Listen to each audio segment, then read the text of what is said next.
नमस्कार, स्वागत है आप सभी का। आप देख रहे हैं आयुष्मान भव। मैं हूं प्रीति सिंह। आज हम बात करेंगे गट हेल्थ की। अच्छी सेहत के लिए काफ़ी ज़रूरी है कि हमारी गट हेल्थ बेहतर रहे। गट हेल्थ न सिर्फ हमारे पाचन के लिए ज़रूरी है, बल्कि ये शरीर के लगभग हर हिस्से को प्रभावित कर सकती है। गट हेल्थ या कहें आंतों की सेहत का ध्यान रखना पूरे शरीर के लिए इसीलिए ज़रूरी माना जाता है क्योंकि गट हेल्थ पाचन के लिए बहुत अच्छी है और इसे बैलेंस बनाने से पाचन, इम्यून फंक्शन और ओवरऑल हेल्थ के लिए काफ़ी अच्छा होता है। खराब गट हेल्थ कई सारी समस्याएं शुरू कर सकती है। इसीलिए आज हम आयुष्मान भव में समझेंगे कि आखिर गट हेल्थ है क्या, ये क्यों हमारे शरीर की सेहत के लिए ज़रूरी है और कैसे हम इसे बेहतर बना सकते हैं। और इस पर चर्चा के लिए हमारे साथ 3 खास मेहमान आज आयुष्मान भव में जुड़ रहे हैं। हमारे साथ है doctor Vinod Arora, associate professor, hepatology विभाग, institute of liver and biliary sciences. आपका बहुत बहुत स्वागत है डॉक्टर विनोद अरोड़ा।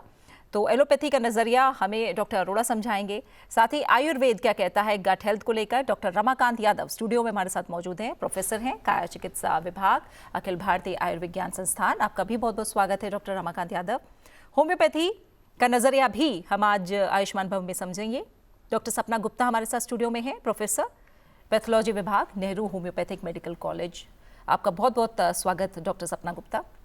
शुरुआत में आपसे करूंगी डॉक्टर विनोद अरोड़ा, थोड़ा सा समझाइए। गट हेल्थ की हम बात कर रहे हैं और आजकल हम काफ़ी ज़्यादा चर्चा में भी गट हेल्थ के बारे में सुन रहे हैं। पहले इतनी बात नहीं होती थी। आम आदमी कैसे समझे ये गट हेल्थ है क्या? गट हेल्थ जो है वो पूरा गट है, that starts from your mouth and जब आप खाना लेते हैं और खाना पचता है, निकलता है बॉडी से, उसको पूरा that is gut. And gut is बहुत मेजर ऑर्गन है बॉडी का। एंड सबको लगता है बस खाना लिया गया and that is processed, but gut के अंदर बहुत सारे कंपोनेंट हैं। From the time we take the food, it goes into the mouth, there are it is basically masticated in the खाना चबाते हैं, देन इसोफेगस एंड स्टमक, उसके बाद बावल आ जाता है। गट के अंदर सबसे मेजर जो भाग रहता है वो रहता है bacteria, bacteriophages and fungi.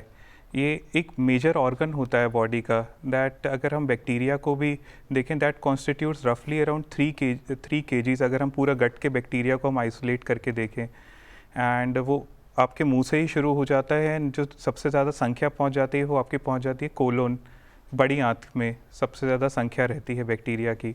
And एक वो this is one of the most important constituent of your body. If gut is okay, your mind is okay, and mind is okay, it will drive the body.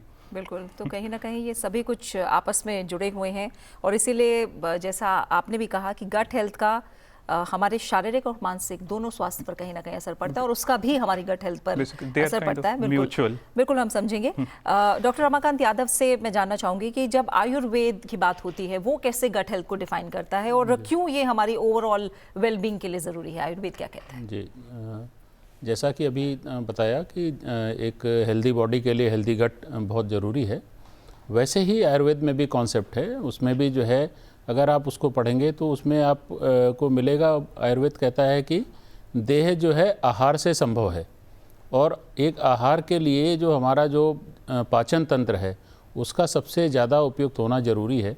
क्योंकि अगर जो है पाचन तंत्र सही से काम नहीं कर रहा होगा तो ये जो आहार हम खाते हैं वो ठीक से डाइजेस्ट नहीं होगा और जब डाइजेस्ट नहीं होगा तो वो तरह तरह की बीमारियों को पैदा करेगा। एक बहुत अच्छा कोटेशन संस्कृत में इसमें दिया हुआ है हमारे यहाँ कि रोगा सर्वे अपि मंदे अग्नो सुतराम उदराणिचा, ऐसे करके एक कोटेशन है जिसमें मतलब जो अगर शरीर की जो डाइजेस्टिव फायर है या जो डाइजेशन की जो कैपेसिटी है वो अगर कम है तो सारे रोग जो है शरीर में धीरे धीरे करके आने शुरू हो जाएंगे, चाहे वो कोई भी हो, चाहे वो मेटाबॉलिक डिजीज़ हो, चाहे डायबिटीज़ हो या कोई भी बीमारी हो, वो सब पेट के डाइजेशन पर भी निर्भर करती है। और अगर गट हेल्थ अच्छी है तो बहुत सी बीमारियों से आप बचे रह सकते हैं। ये एक नटशेल में आयुर्वेद का कॉन्सेप्ट है। बिल्कुल, और होम्योपैथी का नज़रिया समझते हैं। डॉक्टर सपना गुप्ता, होम्योपैथी गट हेल्थ को कैसे देखती है? देखिए, होम्योपैथी ये मानती है कि जो स्वास्थ्य है, जो स्वास्थ्य की परिभाषा है, चाहे वो एलोपैथी हो, होम्योपैथी हो, आयुर्वेदा हो, वो सेम है कि एक इंसान मानसिक और शारीरिक रूप से अगर स्वस्थ है तो वो स्वस्थ है। तो गट हेल्थ की बात करें तो डेफिनेटली गट हेल्थ को मेंटेन करने के लिए इंसान जो है आप क्या खाते हैं, आपके भोजन का बहुत रोल है। बट उसके अलावा आप अगर स्ट्रेस में रहते हैं या स्लीप आपकी प्रॉपर नहीं है, उससे भी गट हेल्थ पे असर पड़ता है। और उसके फिर बहुत सारे लक्षण होते हैं कि कब्ज़ रहना या लूज़ मोशन रहना, ब्लोटिंग है, खाना पाचन क्रिया ठीक से नहीं होना, तो उस सभी में ही होम्योपैथी जो है आपको हेल्प करती है। ऑल्सो जो कॉजेज़ हैं जिसकी वजह से गट हेल्थ पे असर आता है, जैसे प्रॉपर नींद नहीं है तो आपकी गट हेल्थ ख़राब होती है, तो नींद की क्वालिटी में इम्प्रूवमेंट करती है, और स्ट्रेस में भी होम्योपैथी हेल्प करती है। ऑब्वियसली उसके साथ में आपकी जीवन शैली का बहुत बड़ा रोल है, बट होम्योपैथी साथ में आप लेते हैं तो आपको गट हेल्थ में इम्प्रूवमेंट आता है। ठीक है। डॉक्टर विनोद अरोड़ा, सबसे ज़रूरी सवाल जो सबके मन में आएगा वो यही आएगा कि मैं ये कैसे जानूँ कि मेरी गट हेल्थ सही है या नहीं, तो इसे कैसे समझा जा सकता है, इसके क्या सिम्टम्स हैं? सबसे इम्पॉर्टेंट गट हेल्थ के, अगर आप सो अच्छे से पा रहे हैं तो आपकी गट भी अच्छी है। एंड दूसरा, अगर आपको मतलब नॉर्मली आप जैसे खा रहे हैं, आप खाना खा पा रहे हैं, कोई एसिडिटी नहीं है, रिफ्लक्स नहीं हो रहा है, you are able to, there is no bloat, कोई पेट भारीपन, फुलावट ऐसा नहीं लगता है, पेट में कोई दर्द मरोड़ ऐसी कोई दिक्कत नहीं रहती है, तो आप मान के चलें गट आपकी अच्छी है। If you are able to, अगर आपको मोशन पास होता है every day, there is no constipation और एनीथिंग, तो gut health usually it denotes it's a good gut health. And the main symptoms जो रहते हैं गट के रिलेटेड बीमारी के, वही डिस्पेप्सिया, जैसे किसी को कुछ पेट में भारीपन रहता है, किसी को लिवर की साइड पे थोड़ा सा भारीपन, हैवीनेस लगता है, किसी को नॉन स्पेसिफिक सा पेन रहता है एब्डोमेन में। एंड समटाइम्स द जो मरीज आते हैं, पेशेंट आते हैं, वो बोलते हैं कि there some gas formation in the, gas बनता है, and which goes to the brain, and basically they have headache and all those things. And पेट साफ ना रहना, एंड यही मेजर तौर पे सिम्टम्स रहते हैं गट की हेल्थ के। ठीक है, तो जो मेजर सिम्टम्स हैं जाहिर तौर पर ये अपने आप में काफ़ी कुछ बयां कर देते हैं कि आपके गट की हेल्थ कैसी है। अब अगर आयुर्वेद में हम दोषों के ज़रिए समझें रमाकांत जी, वात पित्त कफ दोष, इनका कितना रोल है गट हेल्थ को मेंटेन करने में? बिल्कुल, देखिए आयुर्वेद में जो है एक दोषों का, जैसे आपने नाम लिया वात पित्त और कफ, इसके अलावा एक अग्नि का भी और कॉन्सेप्ट है। तो उसमें जो है जो गट हेल्थ के लिए ये जो तीनों दोष और एक अग्नि का जो है एक प्रॉपर तरीके से या ऑप्टिमम तरीके से काम करना हमेशा आवश्यक होता है। और जैसे आपने ये वायु की बात करी, जैसे वात है, वात क्या है, एक ब्लोटिंग जैसे लक्षण लाता है शरीर में। अगर मान लिए पेट ज़्यादा फूल रहा है या पेट में चुभन जैसी होती है तो वात का बढ़ा हुआ होना माना जाता है। इसी तरह से जब कभी पेट में बहुत ज़्यादा एसिडिटी हो रही होगी या जलन हो रही होगी, या एक कहते हैं ना कि खट्टी सी डकारें आ रही हैं तो बेल्चिंग, अरसा और बेल्चिंग हो रही है, तो उस तरह की अगर कंडीशन होती है तो हम मानते हैं कि पित्त का इसमें विकार संभव है। इसी तरह से अगर शरीर में कभी ऐसा होता है कि जैसे मान लीजिए कभी आपको फीलिंग होती है, आप हैवी फूड खा लीजिए रात को, जैसे आपने पनीर है या कोई ऐसी चीज़ खा ली है हैवी, और वो डाइजेशन में क्या होता है तो शरीर में बिल्कुल जकड़ जाता है वो पेट में जाके, ना तो कई बार जो है फ्लाइटस भी नहीं पास होगा, कुछ है, और शरीर भारी भारी सा लगेगा, आलस आएगा। तो ये अवस्था जो है कफ की होती है। और इन सब को बैलेंस करने के लिए एक जो अग्नि का एक कॉन्सेप्ट है, अग्नि कुछ भी नहीं है ऐसा, वो डाइजेस्टिव जो फायर है हमारी, चाहे बहुत से हमारे गैस्ट्रिक जूसेस होते हैं, इंटेस्टाइन में बहुत जगह जगह पे डिफरेंट तरीके के जूसेस जो हैं वो सिक्रीट होते हैं, जो कि कार्बोहाइड्रेट का पाचन करते हैं, फैट का पाचन करते हैं, और साथ में जो और भी सब्सटेंसेज हैं उनको पाचन करते हैं। तो ये जगह जगह चूँकि अवेलेबल रहते हैं, और इसी आधार पर ही जो है ये डिसाइड करते हैं हम लोग कि ये जो कॉन्सेप्ट है, और उन्हीं के आधार पर हम त्रिदोषों का निर्धारण करते हैं कि कैसे लक्षण हमारे शरीर में पैदा हो रहे हैं, तो हम उसी हिसाब से त्रिदोषों को पहचानते हैं और उसी हिसाब से वो ट्रीटमेंट करते हैं। ठीक है, मैं थोड़ा सा जो रीजंस हैं, जो कारण हैं डॉक्टर सपना गुप्ता, उन पे और जाना चाहूँगी। बड़े कारण क्या है, क्योंकि आजकल हम जानते हैं कि खाने पीने में बदलाव है, पूरा लाइफस्टाइल बदला हुआ है, और आप लोगों ने एक जो बड़ी बात कही कि स्ट्रेस किस तरह से गट हेल्थ को प्रभावित करते हैं, कौन कौन से बड़े फैक्टर्स हैं जिनसे हमारी गट हेल्थ बिगड़ रही है? देखिए, गट हेल्थ को सेकंड ब्रेन भी कहते हैं। जो गट है, ह्यूमन माइक्रोबायोम, जो इतना बैक्टीरिया हमारे इंटेस्टाइन में है, और तो अगर आपके माइंड में स्ट्रेस रहता है तो उससे भी उस पर असर पड़ता है। प्लस आज की डेट में जो खान पान बदल गया है, बहुत सारे app related food delivery system आ गए हैं, तो बहुत इजी है फास्ट फूड, प्रोसेस्ड फूड घर पे आना, पहले इतना नहीं था। वो सब के आने से हाई शुगरी फूड हैं वो, उन सब से जो है एक गट हेल्थ एक बैलेंस है bacteria, good and bad bacteria का। तो जब आप बहुत शुगरी प्रोसेस्ड फूड खाते हैं तो वो बैड बैक्टीरिया बढ़ता है, और जो गुड बैक्टीरिया जो हमारे विटामिन्स बना रहा है, जो हमें इम्यूनिटी दे रहा है, जो हमारा एक हेल्दी हार्मोन है सेरोटोनिन, वो सिक्रीट कर रहा है, जिससे हमें सेंस ऑफ हैप्पीनेस आती है, अच्छी नींद आती है, वो सब डिस्टर्ब होता है। तो एक विशियस सर्कल है कि आप नहीं सोए, स्ट्रेस आया तो आपका गट हेल्थ ख़राब हुआ, और अगर आपका गट हेल्थ ख़राब हुआ तो उससे आपको स्ट्रेस भी रहेगा और आपको स्लीप भी अफेक्ट होगी, और बहुत सारी और अनेक बीमारियाँ आ सकती हैं। बिल्कुल। तो एक तरह से हम कहें डॉक्टर विनोद अरोड़ा कि फिर तो इसमें एज फैक्टर भी नहीं रहा, क्योंकि आजकल स्ट्रेस तो बच्चों से लेकर बड़ों तक, बुजुर्गों तक सभी को है। यानी इसमें कोई एज का भी कोई फैक्टर है क्या कि गट हेल्थ इस एज ग्रुप में ज़्यादा बिगड़ती है या इसमें सही रहती है, कोई ये भी फैक्टर है क्या? काफ़ी हद तक वो आपके लाइफस्टाइल पे डिपेंड करता है। एंड अगर हम गट हेल्थ की बात करें तो अब जब पैदा होते हैं ना, तभी से आपका बैक्टीरिया आना शुरू हो जाता है। एंड जो बैक्टीरिया कॉलोनाइज करता है फ्रॉम इट स्टार्ट, वो न्यूनेटल पीरियड आपके जन्म से ही होता है, वो भी डिफ़र करता है कि आप का नॉर्मल डिलीवरी है या सिजेरियन है, उसके हिसाब से आपके बैक्टीरिया भी डिफ़र करते हैं। एंड बाकी जैसे बहुत सारे एक्सपेरिमेंट्स हुए हैं, उसमें अगर आप देखेंगे, अगर generation wise generation the bacteria changes, and it is the bacteria which is basically driving the gut health.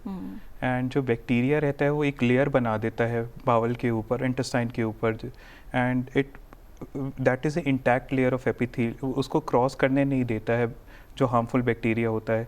जब भी हम डाइट लेते हैं जिसमें प्रोसेस्ड फूड रहता है, ऑक्सीडेंट्स रहते हैं, सो दैट फॉर्म्स एक तरह का एक कंसेप्ट होता है लीकी गट। लीकी गट से द बैक्टीरिया जो खाने का जो ख़राब बैक्टीरिया हैं, दे गो इनटू दी जो इंटेस्टाइन के सेल्स होते हैं, दे बेसिकली जो इन्फ्लेमेशन को ड्राइव करते हैं लिवर के अंदर, बॉडी के अंदर, ब्रेन के अंदर।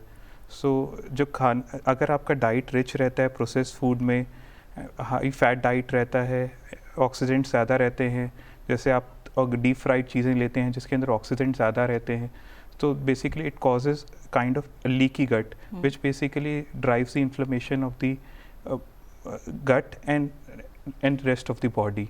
ठीक है, इसे आयुर्वेद कैसे समझाएगा? गट इम्बैलेंसेस और डिजीज़ेस की बात है, और जैसे अभी लीकी गट की बात हुई, IBS की बात होती है, CBOSI BO की बात होती है, आयुर्वेद इन्हें कैसे समझता है? बिल्कुल, देखिए सिम्टम्स तो वैसे ही हैं। बहुत से जो है, एक हमारे जो लिटरेचर में एक उदर विकार करके बहुत सा एक बड़ा चैप्टर है, जिसके अंतर्गत बहुत सी कंडीशंस हैं जो कि उसमें आती हैं, और ये अगर आप देखेंगे तो सबसे ज़्यादा डिपेंड करती हैं किस चीज़ पर, वो आप कैसा खाना खा रहे हैं, किस तरह से खा रहे हैं। एक आयुर्वेद में बहुत ही अच्छा है, एक कोटेशन भी हैं, और उन्होंने जैसे आहार विधि विशेष आयतन बताए हैं उन्होंने, इसी तरह से आहार ग्रहण करने की विधियां भी बताई हैं। तो जैसे खाना खाते समय उसमें बताया कि न तो आप हंसते हुए ज़्यादा खाना खाइए, ना तो आप जो है मतलब मन लगा के खाइए आप, ना तो बहुत ज़्यादा बोलते हुए, ना ज़्यादा आप मतलब लेट के खाना नहीं खाना, इस तरह से बहुत सी चीज़ें बताई हैं। तो जो ये सब आजकल तो मैं वही कहूँगी, आप जो आयुर्वेद ने नियम बताए हैं, आजकल तो स्क्रीन देखते हुए खाना खाना जी मुझे लगता है हर किसी के साथ है, या तो टीवी चल रहा है या मोबाइल है, तो इससे भी प्रभाव पड़ता है। बिल्कुल। अब उसमें सबसे बड़ी जो चीज़ है, अगर आपका ध्यान जो है स्क्रीन की तरफ है, तो ऐसे में ये आप डिसाइड नहीं कर पाएंगे कि आपकी बॉडी को रिक्वायरमेंट कितनी थी, और हो सकता है कि आप अपनी ज़रूरत से कम खा रहे हों, या कई बार ऐसा होता है कि आप ओवर ईटिंग कर जाते हैं स्क्रीन देखते देखते। तो ये एक बड़ा फैक्टर है। तो अगर कोशिश करें जिस समय स्क्रीन नहीं चल रहा हो, खाना खाते समय जो है डाइनिंग टेबल जहाँ पर हो वहाँ टीवी वगैरह ना लगाएं, तो ऐसा एक पॉसिबिलिटी हो सकती है जो कि आप मैनेज कर सकते हैं इसको आराम से। ठीक है, अभी डॉक्टर सपना गुप्ता, बैक्टीरियाज की बात हो रही है कि हमारे जो बॉडी है, जो गट हेल्थ है, उसमें गुड बैक्टीरिया का क्या रोल है, बैड बैक्टीरिया का क्या रोल है। आजकल हम काफ़ी कुछ सुन रहे हैं एक तरह से प्रोबायोटिक्स के बारे में, क्या है ये, और बैक्टीरिया की जब बात आती है तो क्या हमारे हाथ में है इन्हें अच्छे बैक्टीरियाज को बढ़ाना, बुरे बैक्टीरियाज को कम करना? बिल्कुल, हमारे हाथ में है अच्छे बैक्टीरिया और बुरे बैक्टीरिया का एक बैलेंस बनाना। तो जो शब्द आता है इसमें एक्चुअली दो शब्द आते हैं, एक आता है प्रीबायोटिक और एक आता है प्रोबायोटिक। तो प्रीबायोटिक वो खाना है जो कि हाई फाइबर खाना है, जो कि आपका गुड बैक्टीरिया खा के पनपेगा, वो बढ़ेगा उसको खा के। जैसे कि आप सैलेड खा रहे हैं, फ्रूट्स, फ्रेश फ्रूट्स खा रहे हैं, वेजिटेबल खा रहे हैं, रॉ फूड खा रहे हैं, लेग्यूम्स खा रहे हैं, होल ग्रेन्स खा रहे हैं, तो ये आपका प्रीबायोटिक है, जो कि आप अच्छे बैक्टीरिया के लिए खाना दे रहे हैं अपने शरीर को। और प्रोबायोटिक वो है कि आप एक अच्छा बैक्टीरिया ही खा रहे हैं। जैसे कि अगर आप हमारी संस्कृति में अभी बड़ा मिस हो गया है, हम लोग बहुत क्लासिकली कांजी बनती थी पहले घरों में, अगर आप उड़ीसा की तरफ जाते हैं, केरला की तरफ, तो वहाँ पे राइस कांजी होती है। लोग बचे हुए जो चावल हैं वो रात को मिट्टी की हांडी में रख देते हैं ढक के, और सुबह उसमें तड़का लगा के खाते हैं, क्योंकि वो क्या कर रहे हैं, फर्मेंट कर रहे हैं, वो लाइव गुड बैक्टीरिया खा रहे हैं। तो इस तरीके के जो ये कॉन्सेप्ट्स हैं, ये जो पुराने कॉन्सेप्ट्स हमारे कल्चर में रहे हैं, ये सब इसीलिए ही थे कि एक्चुअली गट हेल्थ, और आज शायद वो नहीं है, इसलिए हम इतनी गट हेल्थ की बात कर रहे हैं, क्योंकि गट हेल्थ कहीं खो गई है इस रास्ते में। ठीक है, प्रोबायोटिक्स और प्रीबायोटिक्स को लेकर आप क्या कहेंगे? प्रोबायोटिक, जैसा मैडम ने भी बताया, it is probiotic is bacteria and prebiotic is खाना for bacteria. So prebiotic basically you have to, मतलब अपने को पेक्टिन रिच जैसे फ्रूट्स वगैरह रहते हैं, एप्पल हो गया, पियर हो गया, ये प्रोवाइड कर देते हैं। Probiotic is taking bacteria which can be fermented milk product like curd, दही हम ले लें, butter milk is a good source, and they basically provide you the live microorganism, live bacteria, and prebiotic they'll go वो आँत में जाके हाँ bacteria का खाना है, अच्छे बैक्टीरिया को पनपने देगा वो। सो बॉडी के लिए दोनों ही चाहिए, दोनों का ही महत्व रहता है। एंड जो बैक्टीरिया ही बॉडी को चलाता है, तो इसका बैक्टीरिया को खाना भी चाहिए और अच्छे बैक्टीरिया को पनपना भी चाहिए, ताकि वो पैथोजेनिक बैक्टीरिया को ना पनपने दे। सो खाना अगर आपका अच्छा रहेगा with rich pre probiotic and plant based fibre, तो it is good for gut health. ठीक है, अब हम कुछ दर्शकों के सवाल भी शामिल कर लेते हैं। पहला सवाल आरुष कुमार का है, लुधियाना से। इन्होंने पूछा है, मेरी आयु 50 वर्ष है, मुझे हमेशा ब्लोटिंग और गैस की शिकायत रहती है, क्या ये मेरी बिगड़ी हुई गट हेल्थ की वजह से है? अब इन्होंने ये सवाल पूछा है जिसका जिक्र कुछ थोड़ा बहुत हमने कर भी लिया था शुरू में। डॉक्टर रमाकांत, मैं चाहूँगी आप इसका जवाब दें। हाँ, बिल्कुल सही है। अगर जैसे ब्लोटिंग अगर अक्सर रहती है, अब उसमें सबसे ज़्यादा इम्पॉर्टेंट क्या चीज़ है कि ब्लोटिंग कब होती है ना। जैसे खाली पेट रहने पे ब्लोटिंग ज़्यादा हो रही है, या खाना खाने के बाद ज़्यादा हो रही है, या दोपहर के आसपास, या जो लंच के बाद, या रात को सोते सोते कभी 12-1-2 बजे के आसपास नींद खुल जाती है, उस समय ब्लोटिंग या जलन होती है। तो इसमें बहुत से रीज़न हैं इसके। फिर भी एक आपको एक काम करना चाहिए कि एक आजकल बहुत सामान्य समस्या है, जैसे आप सभी सुनते भी रहते होंगे कि फैटी लीवर है, फैटी लीवर। तो ये आजकल एक बहुत ही सामान्य समस्या है। तो इसको एक बार आप अच्छे किसी चिकित्सक के पास जाके अपने थोड़ा सा एग्जामिन कर लीजिए, थोड़ा और कोई एसोसिएटेड कंप्लेंट्स तो नहीं है आपको। एक बार लीवर का प्रॉपर चेकअप हो जाएगा एक बार, तो ये सब जो है आप जानकारी जब रहेगी तो आप आराम से इसको मैनेज कर पाएंगे। और फिर मिनिमम मेडिकेशन अगर आवश्यकता होगी तो मिनिमम मेडिकेशन कर सकते हैं। फिर भी आप कोशिश करें कि थोड़ा सा जो है खाने के बीच में आप कम से कम 6 घंटे का अंतर रखें। और तली हुई चीज़ें हैं और जो है बेसन से बनी चीज़ें हैं बहुत ज़्यादा, ये सब थोड़ा सा अवॉइड करेंगे तो पेट थोड़ा सा हल्का रहेगा आपको, तो इससे भी आपको आराम मिलेगा। ठीक है, अगला सवाल हम शामिल करेंगे। अगला सवाल है तनिष्का चैटर्जी का, कोलकाता से उन्होंने ये सवाल भेजा है हमारे पास। उन्होंने कहा है, मेरी उम्र 45 साल है, मुझे कई साल से कॉन्स्टिपेशन की समस्या है, मैंने कई उपाय किए हैं लेकिन इस समस्या से मुझे निजात नहीं मिल पा रहा है, क्या ये गट हेल्थ से जुड़ा हुआ है? Doctor Sapna ji, constipation chronic definitely gut health से जुड़ी हुई है, और इनको अपनी गट हेल्थ इम्प्रूव करने के लिए अच्छा ठीक मात्रा में पानी पीना और फाइबर डाइट खाना, जिससे कि इनका गट बैक्टीरिया भी इम्प्रूव होगा और कब्ज़ में भी उनको आराम मिलेगा। तो और उसके साथ में कॉन्स्टिपेशन के साथ में इनको अपनी लाइफस्टाइल में थोड़ी एक्सरसाइज होनी चाहिए, वॉकिंग है, अगर बहुत स्ट्रेस्ड आउट रहते हैं तो किसी तरह का मेडिटेशन, योगा, व्यायाम में जुड़ना। और साथ में होम्योपैथी में भी कई दवाइयाँ हैं जो क्रॉनिक कॉन्स्टिपेशन के लिए अवेलेबल हैं। तो जो भी एक चिकित्सक से परामर्श लेके कि इनके लिए, क्योंकि होम्योपैथिक स्पेसिफिक डिजीज़ के लिए नहीं होती, इंडिविजुअल पेशेंट के लिए होती है। तो इनका एक कॉन्स्टिट्यूशन समझ के जो चिकित्सक है वो उनको दवाई देगा जो कि वो खाएंगे साथ में, तो उससे उनको आराम मिलेगा। ठीक है। क्या इसके लिए डॉक्टर विनोद अरोड़ा कोई टेस्ट भी हैं? क्या आप गट बैक्टीरिया, गट हेल्थ के बारे में कोई टेस्ट भी करा के पता कर सकते हैं क्या? गट बैक्टीरिया के लिए एलोपैथी में टेस्ट रहते हैं, दैट इज़ जो होता है स्टूल जीआई पैनल होता है, and they are usually not commercially available, but stool GI panel कर सकते हैं। उससे अपने को मालूम चलता है कि अपना थोड़ा सा प्रोफाइल एक बता देता है वो अपने को ख़राब बैक्टीरिया के बारे में। एंड बाकी अगर हम बात करें तो गट हेल्थ के रिगार्डिंग बैक्टीरिया तो बहुत सारे टेस्ट अवेलेबल होते हैं, but usually they are not commercially available. अच्छा, ठीक है। यानी कि जो सिम्टम्स हैं उन पर ध्यान देकर अपनी गट हेल्थ के बारे में आप पता करिए, और टेस्ट जो अभी हैं जिस तरह से आपने बताया कि कमर्शियली अवेलेबल नहीं है, इजीली अवेलेबल नहीं है, कॉस्ट इफेक्टिव भी बहुत ज़्यादा रहते नहीं हैं, specially in our country which is थोड़ा सा रिसोर्स कंस्ट्रेंट। सो बाकी कुछ टेस्ट डेफिनेटली अवेलेबल हैं। स्टूल कल्चर होता है, स्टूल का जीआई पैनल होता है, बट वो रूटीनली हर जगह पे अवेलेबल नहीं मिलेंगे अपने को।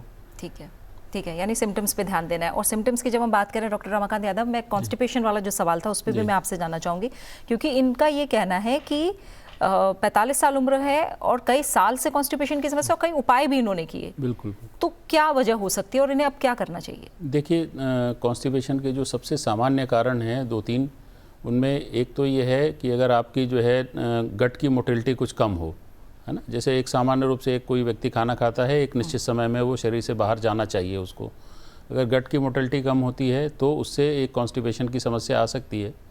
दूसरा जो है कोई इंटरनल पाइल्स हों, या मतलब जो एक बवासीर जैसा एक बीमारी है, उसके बारे में भी जानकारी आवश्यक है, क्योंकि जो है वो भी रहने से भी कई बार कॉन्स्टिपेशन बहुत ज़्यादा रहता है।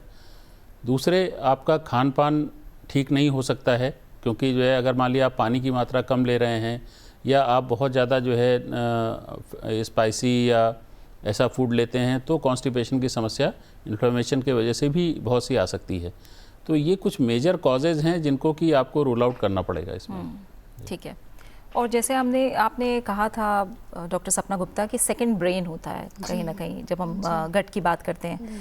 मेंटल हेल्थ के बारे में हमने बात की, कई लोग ये भी समझना चाहेंगे कि क्या वेट लॉस या वेट मैनेजमेंट भी इससे इफेक्ट होता है क्या, जब हम गट हेल्थ की बात करते हैं? आजकल ऐसी स्टडीज़ हैं कि अगर आपका वेट गेन हो रहा है या बहुत मेहनत कर रहा है कोई जना, एक्सरसाइज भी चल रही है, खान पीन भी बड़ा कंट्रोल में, मगर वेट स्टक है, तो आजकल आप देखेंगे न्यूट्रिशनिस्ट जो है वो गट हेल्थ उसका कारण मानते हैं। और इस तरह का जो फर्मेंटेड फूड, जैसे डॉक्टर साहब ने बताया कि बटर मिल्क है या इस तरह का फर्मेंटेड फूड, या पानी ही की क्वांटिटी ही इम्प्रूव कर दी, या फाइबर ले लिया, तो एक्चुअली ये जो डाइट में हो रहा है एक्चुअली आपका गट हेल्थ इम्प्रूव हो ही रहा था, पर उस पर थोड़ा और फोकस करते हैं जिससे कि उनको हेल्प मिलती है और इम्प्रूवमेंट आता है। बिल्कुल, यानी इस पर भी असर है। अब अगर हम बात करें जो सलाह आप लोग की तरफ से दी जाती है, किस तरह के केसेस जनरली आप लोग देखते हैं गट हेल्थ को लेकर आते हैं, और उनमें बड़ी वजह क्या नज़र आती है आप लोग को? क्या ये लाइफस्टाइल ही है या फिर स्ट्रेस है? किस तरह के ज़्यादा केसेस आते हैं? अब सबसे कॉमनली तो स्ट्रेस ही देखने को मिलता है, सेकंड इज़ लाइफस्टाइल, एंड काफ़ी सारे पेशेंट जो रहते हैं वो प्रेजेंट करते हैं, वो फैटी लिवर होता है। एंड सबसे कॉमन सिम्टम जो रहता है मतलब जो आता है, एक मरीज़ एक ओपीडी में आएगा तो सबसे कॉमन सिम्टम जो रहता है वो बेसिकली रहता है पेट में जलन रहना, पेट में भारीपन रहना, पेट में फुलावट रहना, एंड साइड में, और रूटीन आप टेस्ट कराते हैं उसमें फैटी लिवर आ जाता है अल्ट्रासाउंड में, या आपका एलएफटी में लिवर के एंजाइम्स थोड़े से ऊपर नीचे हो जाते हैं, उसकी वजह से एक पेशेंट आता है। एंड दूसरा जो सबसे कॉमन सिम्टम होता है राइट साइड अपर साइड में एब्डोमेन के दर्द रहना। और दूसरा जो सबसे वरीसम सिम्टम होते हैं जो हमेशा देखने रहते हैं, वो देखना होता है अगर कॉन्स्टिपेशन जैसे हमने बात की वो नई है या पुरानी है, कोई ब्लड है, कोई वेट लॉस, कोई बुखार इसके साथ आ रहा है नहीं आ रहा है। एंड अगर कोई वेट लॉस नहीं है, बुखार नहीं है, कोई मोशन में आपका ब्लड या म्यूकस नहीं गिरता है, तो सबसे कॉमन होता है IBS, which is driven by gut health, gut bacteria and your mind. And आजकल आप देखेंगे तो माइंड की थेरेपीज यूज़ होती हैं, बहुत सारे एंटी डिप्रेसेंट यूज़ होते हैं टू ट्रीट IBS। सो अगर आपका कोई रेड फ्लैग या कोई वार्निंग सिम्टम नहीं है, so it is usually mind and gut which is causing the trouble. ठीक है, क्योंकि आपने IBS की बात की है, एक जो सवाल है वो भी इससे जुड़ा हुआ है, मैं चाहूँगी आप उसका जवाब दें। आकांक्षा श्रीवास्तव ने कानपुर से ये सवाल पूछा है। इनका कहना है मुझे IBS की समस्या हो जाती है, मेरी उम्र 40 साल है, थोड़े समय के लिए मैं डिप्रेशन की समस्या भी मुझे रही है, अभी भी मैं कभी कभी ओवर थिंकिंग से जूझती हूँ। मैं ये जानना चाहती हूँ कि अपने स्वास्थ्य को कैसे ठीक रखूँ, क्या ये मेरी गट हेल्थ के ज़रिए भी ठीक हो सकता है? ये gut health and mental health दोनों के साथ जुड़ा रहेगा। एंड IBS लोगों के साथ रहता है, वो कहीं इट विल बी वो आपके साथ ही रहेगा। लाइफ में थोड़ा ऊपर नीचे होता है, स्ट्रेसफुल कंडीशन आती है, सो IBS प्रेसिपिटेट हो जाएगा। सो बहुत सारी दवाइयाँ रहती हैं, एंटी डिप्रेसेंट रहता है, प्री प्रोबायोटिक्स रहते हैं, CBT कॉग्निटिव बिहेवियर थेरेपी, ये सब चीज़ें रहती हैं जो आपको हेल्प करती हैं। बट IBS आपके साथ रहेगा, दैट वो आपके माइंड का एक वो है, आपके साथ ही रहेगा। आपको माइंड सॉर्ट करेंगे तो पेट भी सॉर्ट, मतलब सीधा कनेक्शन है उससे। माइंड एंड गट का डायरेक्ट कनेक्शन है। एंड जब भी लाइफ में स्ट्रेसफुल कंडीशन आएगा, कुछ भी रहेगा आपका personal professional, it will trigger the IBS। ठीक है।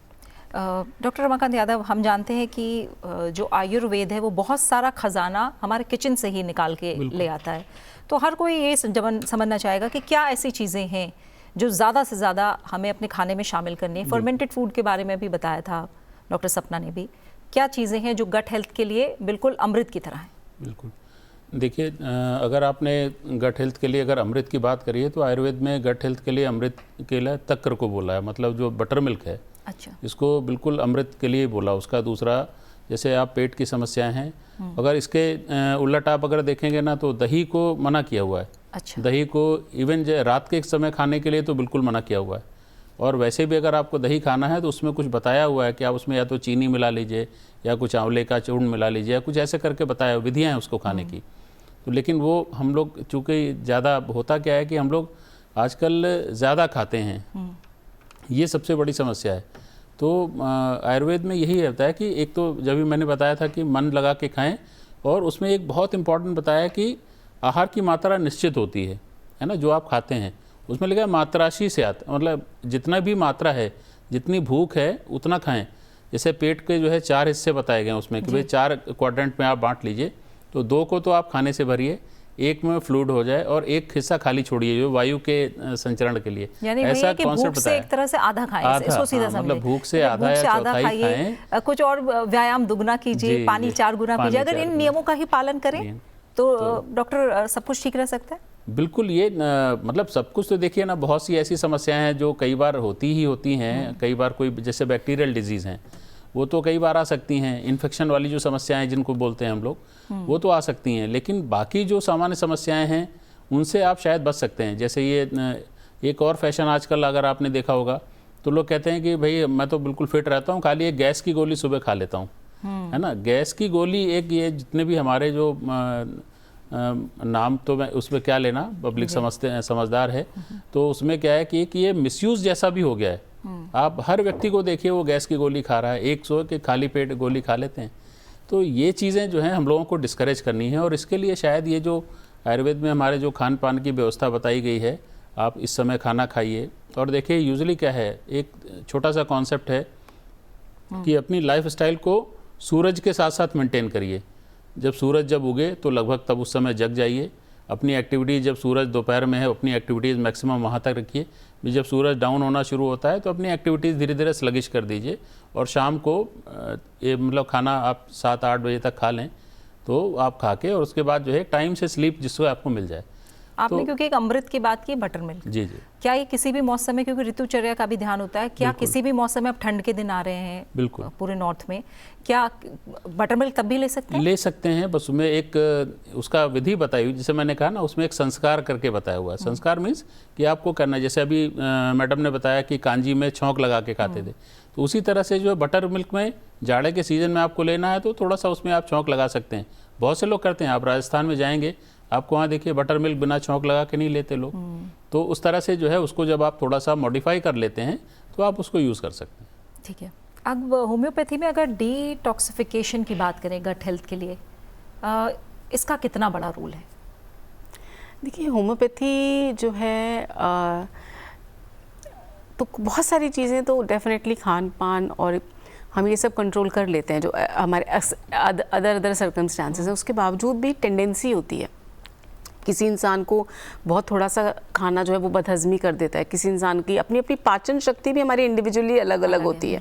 तो जिनकी टेंडेंसी है कि बहुत जल्दी गट हेल्थ ख़राब हो जाती है या बहुत जल्दी उनको सिम्टम आते हैं, ब्लोटिंग आती है, डाइजेशन नेचुरली भी वीक है despite having a good lifestyle, या तो उसमें होम्योपैथी जो है काफ़ी सपोर्टिव रहती है और उनकी जो अपनी इम्यूनिटी है और अपनी जो वाइटल फोर्स है उसमें एक शक्ति आती है ताकि उनकी टेंडेंसीज ओवर टाइम कंट्रोल होती है। आपने क्योंकि होम्योपैथी मेडिसिन की बात की है डॉक्टर सपना, लेकिन उसका नियम ये ज़रूरी है कि अपना खान पान ठीक रखना है, क्योंकि कई लोग होते हैं, जैसे गैस की गोली की बात अभी डॉक्टर ने कही कि हम ठीक है दवा ले रहे हैं लेकिन उस तरह का परहेज़ नहीं करते, वो जो उन्हें करना है वो कितना ज़रूरी है? वो बिल्कुल बहुत ज़रूरी है। जितना आप अपना देखिए होलिस्टिक ट्रीटमेंट है, होम्योपैथी होलिस्टिक मानती है और आज की डेट में मैं मानती हूँ सभी पैथी होलिस्टिक ही मानती हैं, चाहे एम्फेसिस अलग अलग हो।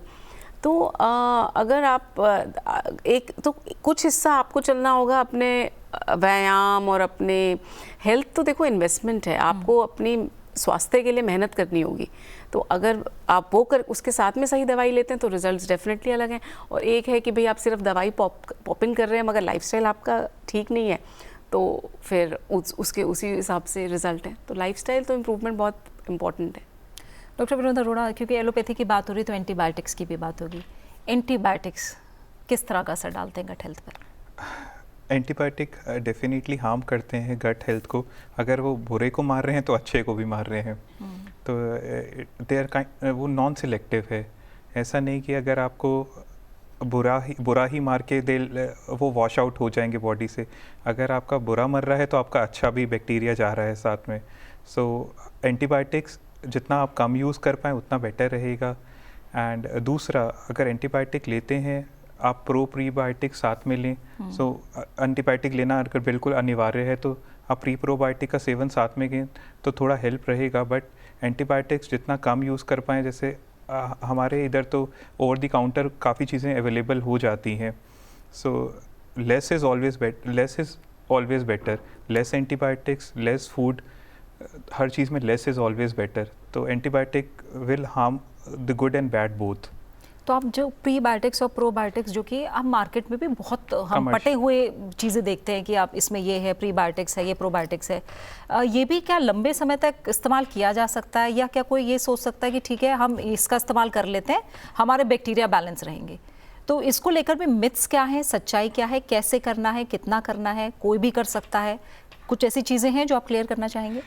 प्री प्रोबायोटिक्स कमर्शियली काफ़ी ज़्यादा अब अवेलेबल हो गए हैं। बट अगर आपका खाना ही अगर आपका ठीक रहता है, अगर लेस ऑफ मीट रहता है, more of plant fibre based diet रहता है, तो प्लांट फाइबर बेस्ड डाइट लेने में ये फ़ायदा रहता है, आपका पेट एक तो भरा रहेगा एंड फाइबर जो रहेगा वो बैक्टीरिया, जो आपका अपना बैक्टीरिया उसके लिए खाना रहेगा, उसकी ग्रोथ को प्रमोट करेगा।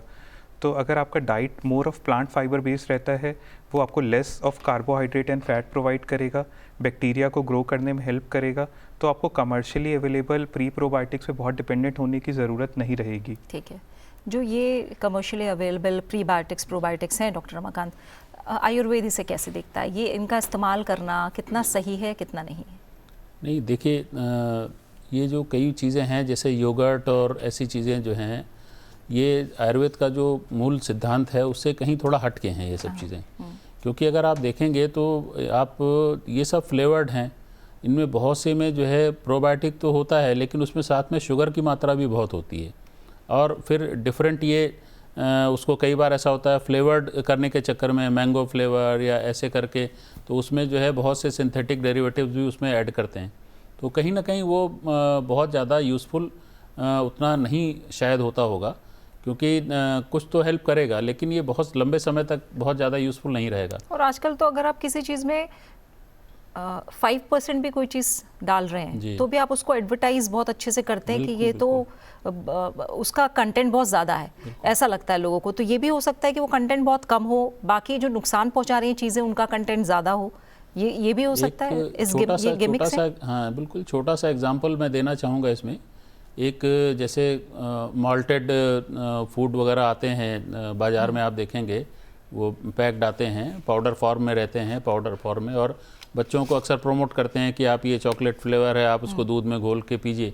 बट अगर आप उसको देखेंगे उसका उसका जो बेस है वो तो मैक्सिमम व्हीट पाउडर रहता है उसमें बेस। बिल्कुल। और आप अगर घर में जो है, अगर आप देखिए, आप कॉर्नफ्लेक्स खाते हैं, कॉर्नफ्लेक्स भी जो है हमारे आयुर्वेद के सिद्धांत के विपरीत है, क्योंकि कॉर्नफ्लेक्स आप खाएंगे उसमें देखिए सॉल्ट भी पड़ा होता है, और फिर उसको आप दूध के साथ मिला के खाने के लिए कहते हैं, तो वो आयुर्वेद के हिसाब से विपरीत आहार हो जाता है। बजाय कॉर्नफ्लेक्स के अगर आप मक्के की रोटी घर में बना के खा लें तो शायद वो बहुत अच्छा ऑप्शन होगा। मक्के की रोटी को दूध के साथ मिला के खा लें या जैसे भी खा लें, लेकिन वो चूँकि चीज़ें परंपरा में कम हो गई हैं धीरे धीरे, तो मुश्किल है। ठीक है, अब मैं इम्यूनिटी और गट हेल्थ का थोड़ा सा संबंध समझना चाहूँगी डॉक्टर सपना, और सवाल भी है क्योंकि ये थोड़ा कुछ इसी से जुड़ा हुआ है। शिवांश चतुर्वेदी ने इंदौर से हमसे पूछा है कि मुझे बहुत जल्दी सर्दी जुकाम बुखार हो जाता है, यहाँ तक कि पेट खराब भी मेरा जल्दी हो जाता है, मेरी इम्यूनिटी काफ़ी कमज़ोर है, क्या इसका संबंध गट हेल्थ से है और मैं इसे कैसे ठीक कर सकता हूँ? मेरी उम्र 36 साल है। जी, तो जैसे कि मैंने बताया कि हमारे पास एक बहुत ही बड़ा फ्लोरा, डॉक्टर साहब ने बताया कि करीबन 3 किलो बैक्टीरिया हमारी बॉडी में मौजूद है, तो वो हमारे इम्यून सिस्टम को स्टिमुलेट करता रहता है ना, तो हमारा इम्यून सिस्टम रिएक्ट रहता है, तैयार रहता है और मजबूत रहता है, उसको आइडेंटिफाई करता है। और बहुत सारे सिमिलर बैक्टीरिया जो कि हार्मफुल है हमारी बॉडी के लिए, उनसे उसके पास शक्ति हमेशा मौजूद रहती है उनसे लड़ने की। तो एक तरीके से वो इम्यूनिटी बिल्डअप के लिए गट माइक्रोबायोम का बड़ा रोल होता है।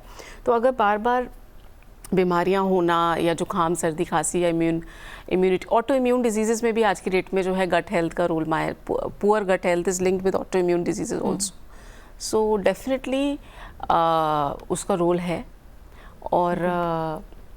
और उन्होंने क्या पूछा एक बार दोबारा? सर्दी जुकाम इनको जल्दी होता है और पेट भी जल्दी ख़राब हो जाता है अगर कुछ खा लेंगे बाहर का। हाँ, तो ऐसे में इनको अपनी डाइट डेफिनेटली पे फोकस करके अपने गट माइक्रोबायोम को इम्प्रूव करना चाहिए।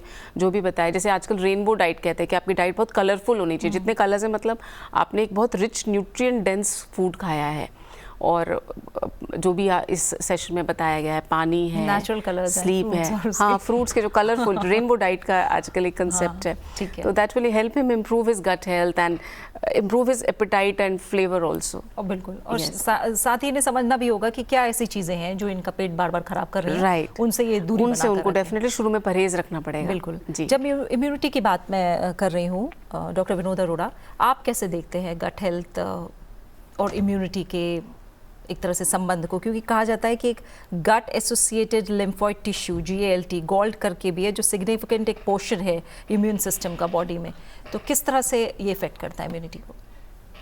जैसे मैडम ने अभी बताया, बेसिकली बहुत सारी ऑटो इम्यून डिसीज़ेज़ हैं, वो आज के कल्चर में बहुत ज़्यादा प्रेवलेंट हो गई हैं।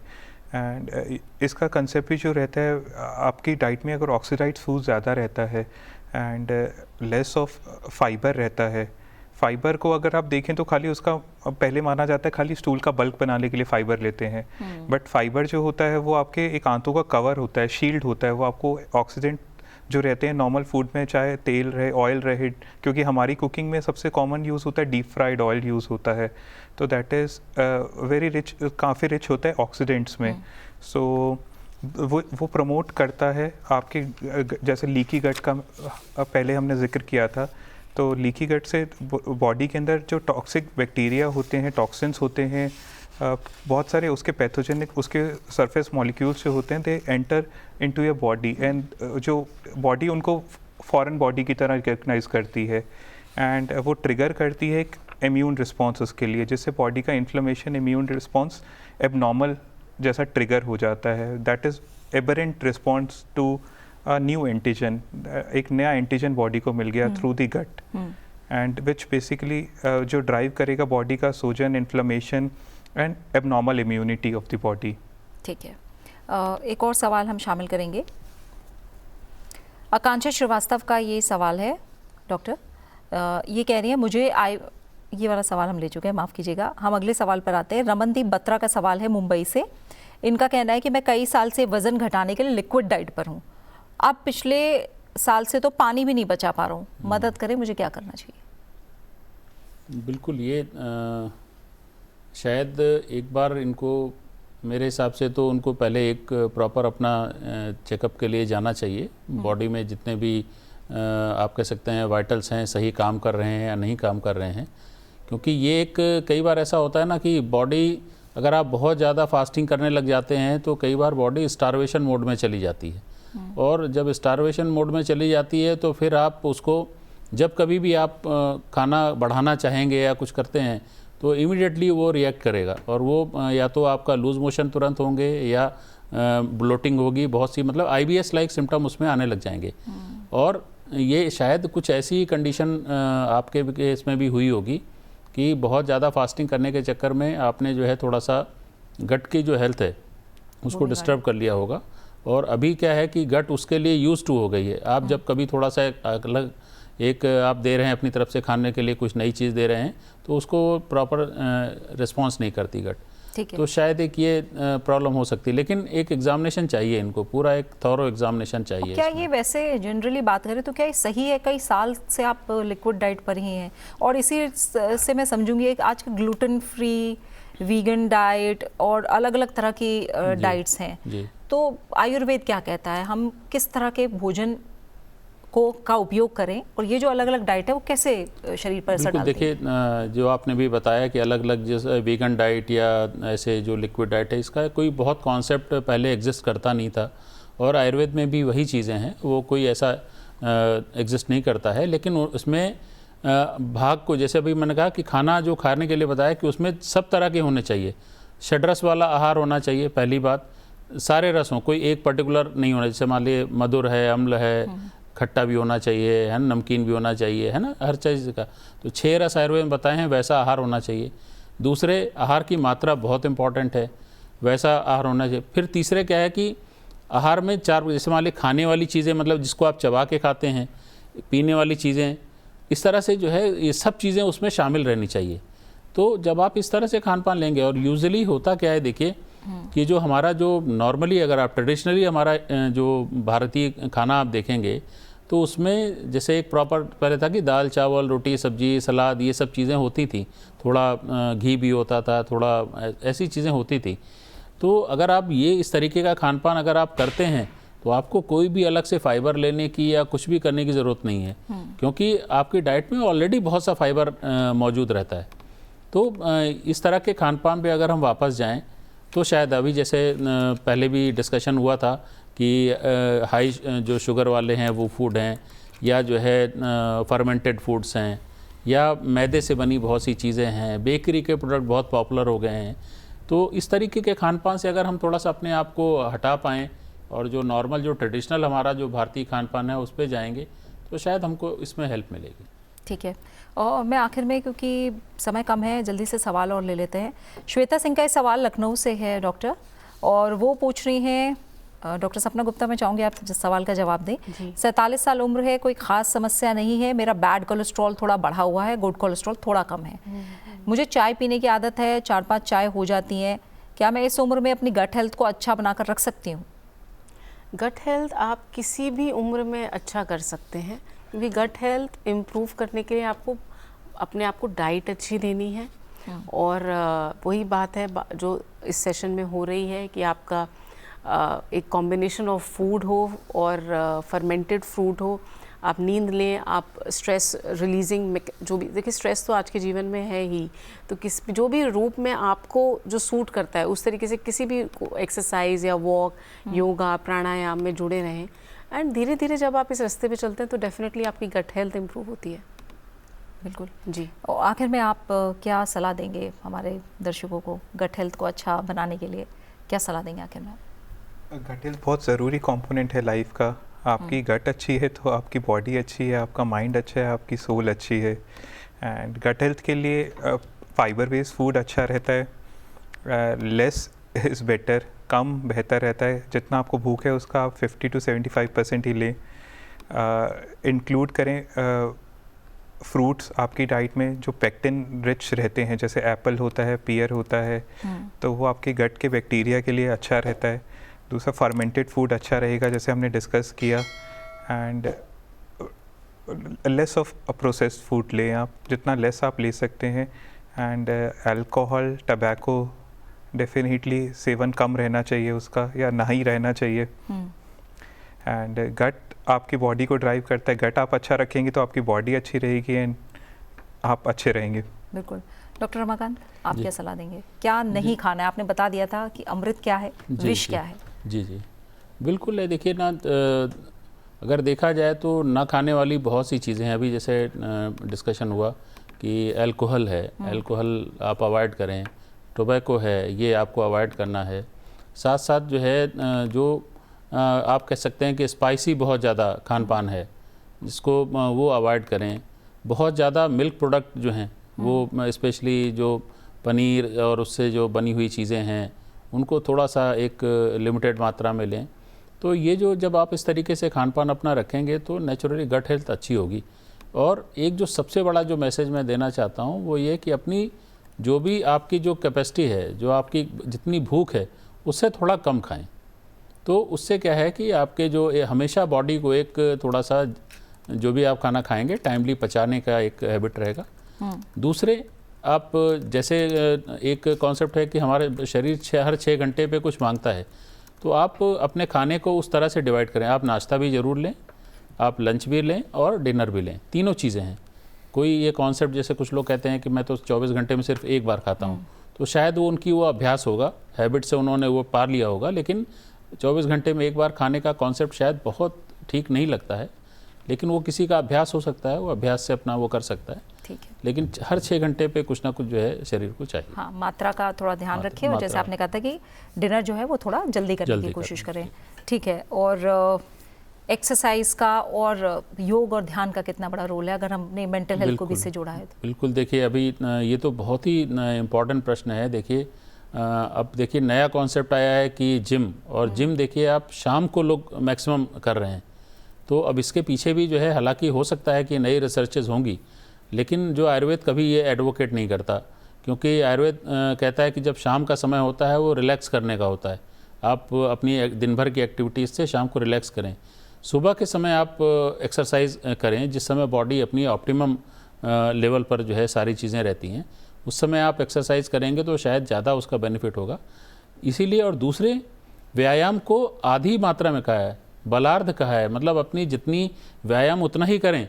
जैसे मान लीजिए उन्होंने पहचान बताई कि जैसे मान लिया आप व्यायाम कर रहे हैं, व्यायाम करते करते आपके माथे पे पसीना आने लग जाए, सांस आपको लगे कि अब जो है नाक के बजाय मुंह से भी लेने की ज़रूरत पड़ रही है, और ये आर्म पिट्स हैं इनमें पसीना होने लग जाए, तो ये इसको सफिशिएंट मान लेना चाहिए और वहीं पे अपना व्यायाम रोक देना चाहिए। और लेकिन आजकल ट्रेंड क्या है कि थोड़ा सा आजकल जो है 6 पैक्स और ये जो बनाने के चक्कर में लोग बहुत ज़्यादा 3-3 घंटे भी जिम में अपना टाइम व्यतीत करते हैं, तो उसके दुष्परिणाम भी देखने को कई बार मिलते हैं। सबको तो देखे नहीं, लेकिन बहुत से यंग लोगों को कॉम्प्लिकेशन होते देखा जा रहा है, तो ऐसा भी चीज़ें मिलती हैं। ठीक है। डॉक्टर सपना गुप्ता, आप क्या बताएंगे आखिर में? मैं ये कहना चाहूँगी कि गट माइक्रोबायोम को भी एक ऑर्गन माना गया है। जैसे हमारे लिवर है, किडनी है, हमारा वाइटल ऑर्गन का एक उसको स्थान दिया है आज की डेट में। और हमें उसको उसके लिए अलर्ट रहना चाहिए। जैसे हमें पता है ना, ये चीज़ें लिवर के लिए नुकसान है, ये किडनी के लिए ख़राब है, ये चीज़ है, तो गट के लिए भी हमें एक अलर्टनेस रहने से अगर हमारी जीवन शैली में रहेगी तो कहीं ना कहीं हम उसके खातिर ज़रूर कुछ अच्छा खाएंगे और कुछ गलत शायद कम खाएंगे, तो उससे धीरे धीरे परिवर्तन आएगा और गट हेल्थ इम्प्रूव होगी। बिल्कुल। और इसी के साथ समय आज के अंक का यही पूरा हो गया है। डॉक्टर विनोद अरोड़ा आपका, डॉक्टर रमाकांत आपका, डॉक्टर सपना गुप्ता, आप तीनों मेहमानों का बहुत बहुत शुक्रिया हमारे साथ इस कार्यक्रम में शामिल होने के लिए। तो गट हेल्थ पर आज इतना ही। अब अगले अंक में हम बात करेंगे प्रोस्टेट कैंसर की, जो कि पुरुषों में प्राइवेट पार्ट में होने वाली एक जानलेवा बीमारी है। और अगर कम उम्र में प्रोस्टेट कैंसर का, यानी जल्दी अगर प्रोस्टेट कैंसर का पता लग जाए तो अच्छा उतना ही ज़्यादा होता है। हमारी लाइफ क्वालिटी, यानी जिनको प्रोस्टेट कैंसर होता है उनकी लाइफ क्वालिटी को भी ये काफ़ी ज़्यादा इफ़ेक्ट करता है। शुरुआती स्टेज पर इसे पहचानना ज़रूरी है।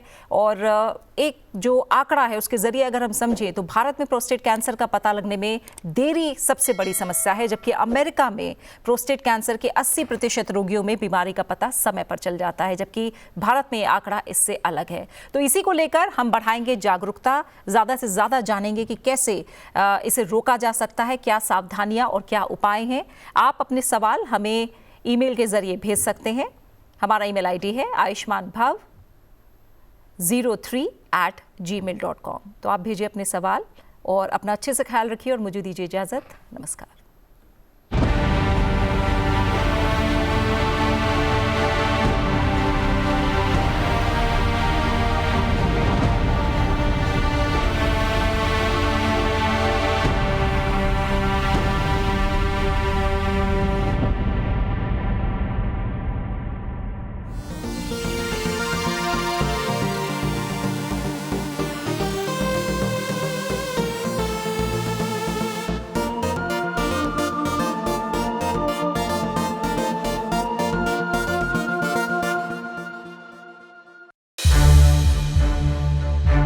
To watch more programs of Sunset TV, subscribe to our YouTube channel and don't forget to like and share them.